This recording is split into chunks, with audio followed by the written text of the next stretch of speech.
السلام علیکم ورحمۃ اللہ وبرکاتہ۔ ہم آپ کو فیضان رمضان ٹرانسمیشن میں خوش آمدید کہتے ہیں۔ ہمارا سیگمنٹ اچھے سوالات کے ساتھ شروع ہو جاتا ہے۔ سوال کا جواب حضرت علامہ شفیق الرحمان صاحب دیں گے۔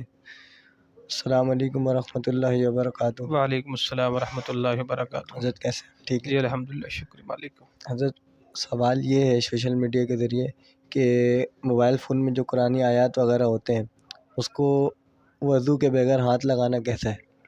جی، موبائل میں آپ قرآن پڑھ رہے ہیں اور آپ کا وضو نہیں ہے تو بغیر وضو کے قرآن پڑھنا، یعنی موبائل میں چھونا، ہاتھ لگانا، ٹچ کرنا یا قرآنی اوراق کو آگے پیچھے اوپر نیچے کرنا، اس میں شرعاً کوئی حرج نہیں ہے، کوئی مضائقہ نہیں ہے۔ ہاں، ادب کا تقاضا یہی ہے کہ اگر آپ موبائل کے اندر بھی قرآن پڑھ رہے ہیں تو آپ باوضو ہو کے پڑھیں تو انشاءاللہ آپ کو اس کی مزید روحانیت بھی ملے گی اور برکت بھی ملے گی۔ بصورت دیگر کوئی حرج نہیں ہے، آپ بغیر وضو کے بھی قرآن جو ہے موبائل میں پڑھ سکتے ہیں۔ اگلا سوال یہ ہے حضرت کہ اللہ تعالیٰ کو بھگوان یا رام کہنا کیسا ہے؟ ہاں، یہ آج کل جو ہے ہمارے کئی نام نہاد مسلمان بھی وہ اس قدر جو ہے وہ جناب علی اخوت کے اندر اور انسانیت کے نام پر اتنے جو ہے وہ بے وقوف اور پاگل بن جاتے ہیں، کہتے ہیں جناب اللہ، رام، بھگوان سب ایک ہی ہے۔ معاذ اللہ ثم معاذ اللہ۔ علامہ شریف الحق امجدی رحمۃ اللہ تعالی فرماتے ہیں اگر کسی کو بھگوان اور رام کے معنی معلوم ہونے کے باوجود بھی یہ کہے کہ اللہ کو بھگوان اور رام کہہ سکتے ہیں، شک جو ہے وہ کافر ہے۔ اس کا جو معنی ہے وہ گھسا ہوا ہونا، یعنی بھگوان کہتے ہیں گھسا ہوا، یعنی ہر چیز میں گھسا ہوا۔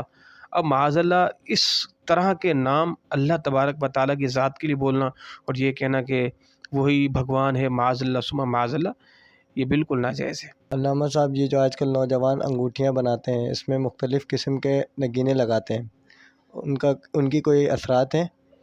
دیکھیں، اس کی کوئی حقیقت نہیں ہے۔ آج کل جو سلسلہ چل پڑا ہے نا کہ یہ پتھر وہ والا ہے، یہ وہ والا پتھر ہے، اس کا یہ اثر ہوگا، اس سے برکت ہوگی، اس میں رزق میں فراوانی ہوگی یا عمر بڑھے گی وغیرہ وغیرہ، تو یہ جو پتھر ہیں نا ان کی کوئی تاثیر نہیں ہے اس معنی کر کے۔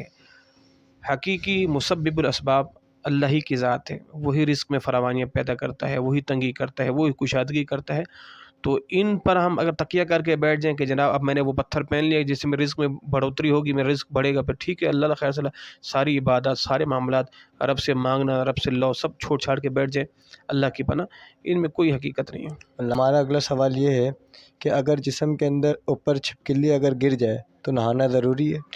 جسم پر اگر چھپکلی گر جائے تو نہانا ضروری نہیں ہے، نہ ہی کپڑے ناپاک ہوں گے۔ عوام الناس میں یہ مشہور ہے کہ جیسے اوپر سے چھپکلی گری کپڑوں پر یا جسم پر گر گئی تو عوام الناس میں یہ مشہور ہے کہ کپڑے ناپاک ہو گئے، جسم ناپاک ہو گیا۔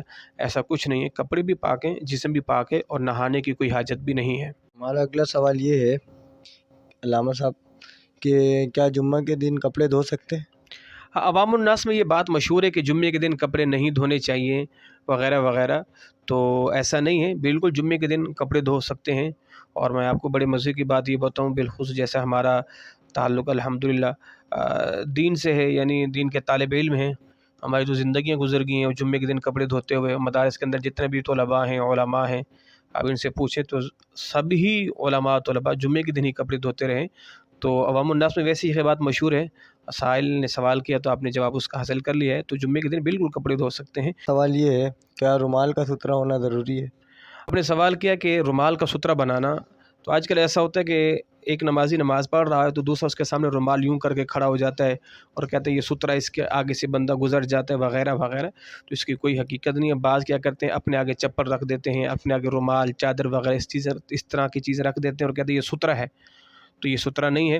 سترہ کی جو مقدار ہے اس کی لمبائی 1 ہاتھ ہے، اس کی چوڑائی 1 انگلی کے برابر ہے۔